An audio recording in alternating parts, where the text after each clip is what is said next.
Hi, I'm Roger, and welcome to Cyber Notescast. Learn the rules like a pro, so you can break them like an artist.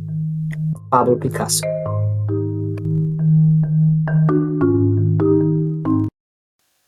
We hear about cybersecurity incidents on an everyday basis, affecting organizations of all types and segments.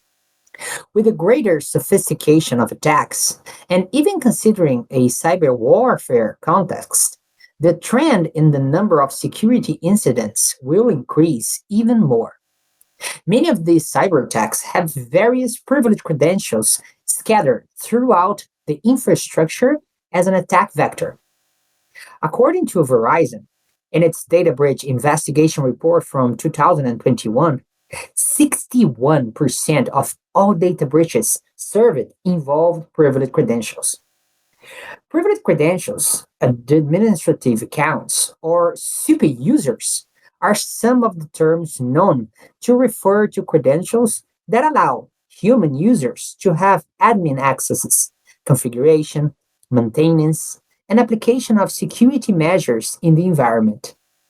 It's worth remembering that in addition to credentials related to human users, there are also privileged credentials related to machines and applications, known as service accounts. Therefore, it's not by chance that privileged credentials are also considered the keys to the kingdom, precisely because of the high level of access they offer in applications and systems.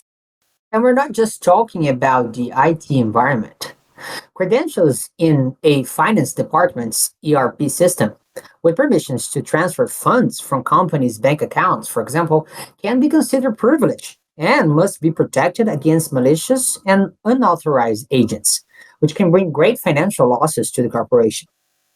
PCI DSS, ISO 27001, SOX, and NIST are security regulations that demand IT administrators to manage privileges granted through privileged credentials. On top of that, we have data protections laws such as LGPD, GDPR, and CCPA, establishing heavy sanctions for organizations that fail to protect personal data from customers, suppliers, partners, and even employees. Managing the life cycle of privileged credentials, as well as identifying, monitoring, and managing the activities carried out through them, is essential not only to reduce cybersecurity risks and achieve compliance with security policies and data protection laws, but also to ensure business continuity. To address this problem, there is privileged access management, or as we know them, the PAN solutions.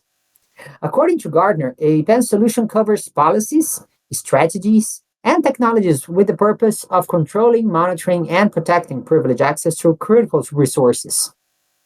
They assist the implementation of information security best practices such as the principle of least privilege, providing users with only the necessary permissions to carry out their activities.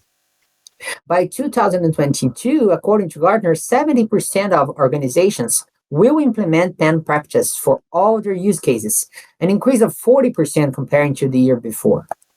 Whether the company is a startup or a multinational company, the implementation of controls by PAN protects organizations against cyber threats and operational errors, in addition to bringing better efficiency in the execution of their daily activities. You may now be asking yourself, but how the heck do I start implementing PAN in my organization? To answer that question, here are 5 essential steps for your organizations to manage privileged credentials and achieve compliance like a pro. Step 1, discover privileged credentials in the environment. In a complex and heterogeneous environments, identifying assets and their privileged credentials is a challenge for those responsible for cybersecurity. It's impossible to track what you don't manage, and you can't manage what you don't know. Therefore, security leaders must map and identify the devices connected in the environment and their respective privileged credentials, allowing maximum visibility of the holes that can be exploited by malicious agents to carry out their attacks. Step 2, implement the principle of least privilege. It means ensuring that all environments credentials have only the privileges necessary to complete the task assigned to them. This requires reviewing and removing admin access to devices in the infrastructure. In addition, it's necessary to access the context of who needs privilege access, which devices and credentials, in addition to the risks involved, without causing unavailability or loss of operational productivity. In this way, by reducing or eliminating privileges, it's possible to achieve a balance between efficiency and safety. Step 2. Monitor actions performed using privileged credentials. The security team must be able to identify possible violations or abuse of privileges during the access performed through privileged credentials.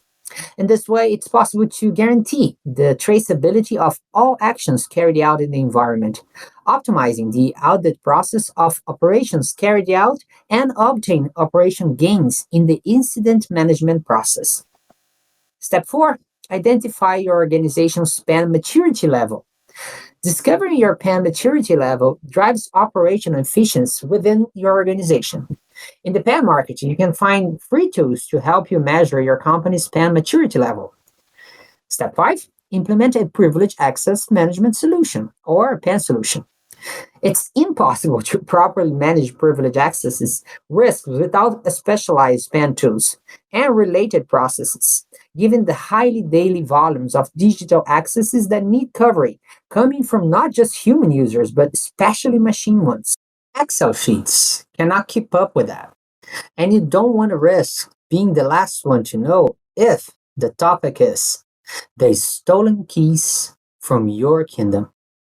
By following these 5 steps, you start managing your privileged credentials, complying with information security best practices and regulation as a pro does.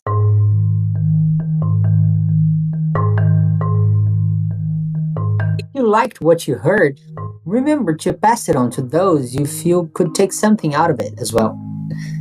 This was Cyber Notescast. I'm Roger, and thanks for listening.